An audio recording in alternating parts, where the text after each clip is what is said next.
You see, in the story, Jesus stood condemned by the world for loving us.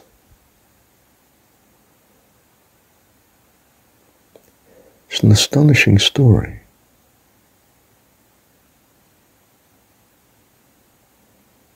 It's a story stronger than any reality you've ever come across. It's changed lives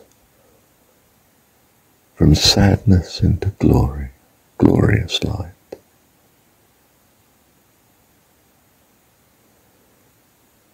It's an incredible story.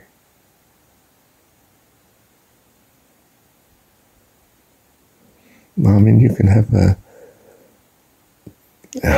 excuse the lack of modesty for a moment, a brilliant intellectual young man who knows it all.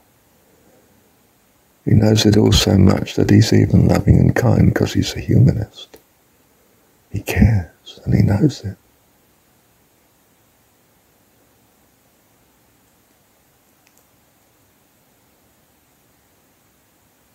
And that love can turn him round. In spite of all his ability to think and reason, rightly or wrongly, who cares? It's irrelevant. The story can speak into his life. Something of the story. Something of the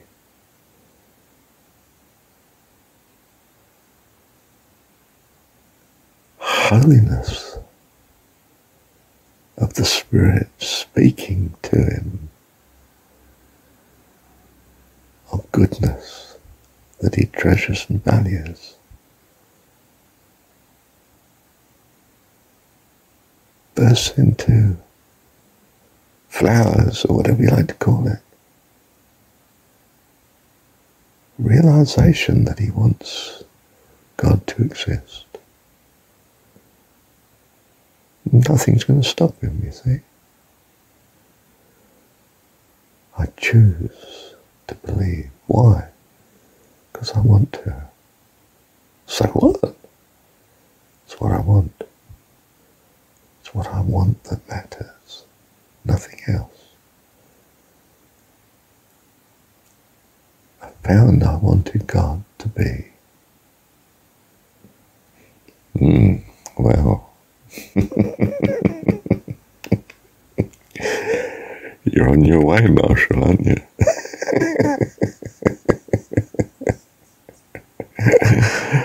And I was filled with joy. Joy unspeakable, full of glory. Being in your presence, oh Lord.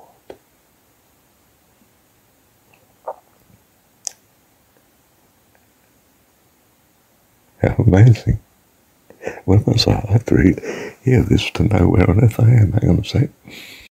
Please hear me with an understanding heart. I'd left my phone recording by mistake. I was recording what my friend was saying about the children who had these visions of God. And I'd left it running by mistake. I'd forgotten it was running. And at some point around 17 minutes into the recording, I'm following her husband to help him, to bless him, to take him to where his car's going to be repaired, and I'm going to take him on then to his home. I'm just following him alone in the car, and apparently I'm talking to God. And I felt condemned from what I said. I thought, this is appalling, Marshall. God, please put me right in some way. But as usual, God heard me long before I prayed. He already had it right. What I said to God was something like this. I said, something like, God, I love that woman and her children. And I know it wasn't the woman in the story and the children in the story with the vision. It was my friend's wife, who is a lovely person, a godly person, one of the most godly persons I've probably ever met. And I hope to God that what I was giving voice to there to God, that I loved her, was in the right way.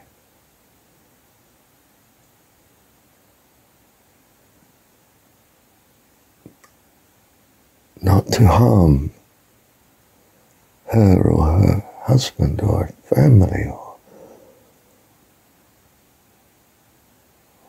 nothing can harm my relationship with God, but you know what I mean. I suddenly felt terrible. I was condemned. I was condemned for loving. I'm Jesus,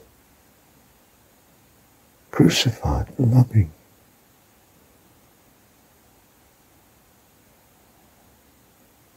Don't you ever let doubt go across your mind.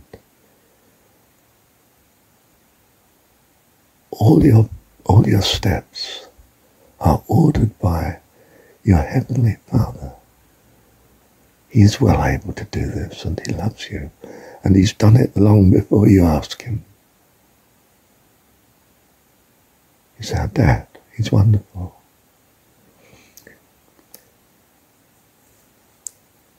Why did I feel mortified?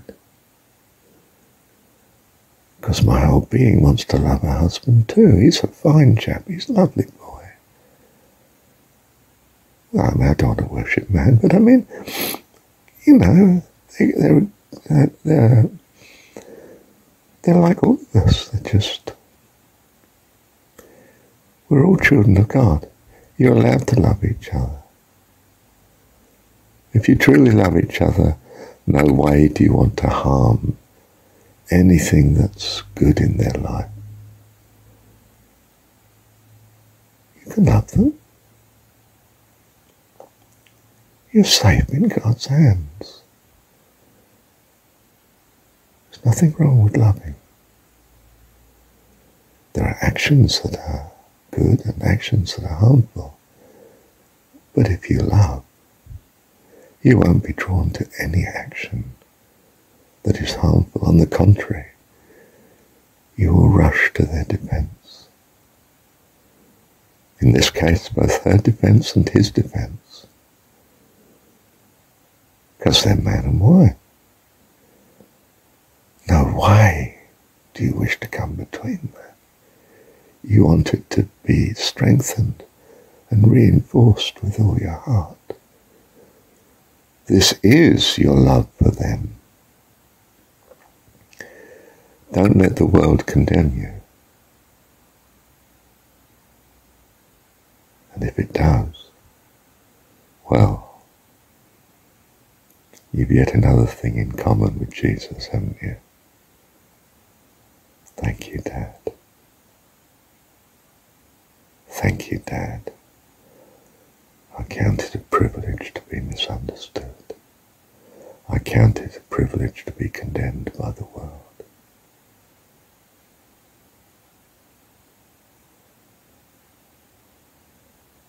For I am raised in glory. I'm raised into the sheer goodness of my Dad. I'm his son. He knows it better than me. I reflect your knowing, Father. I reflect your glory, Father. Love you, Dad. Love you so much. Thank you, Dad.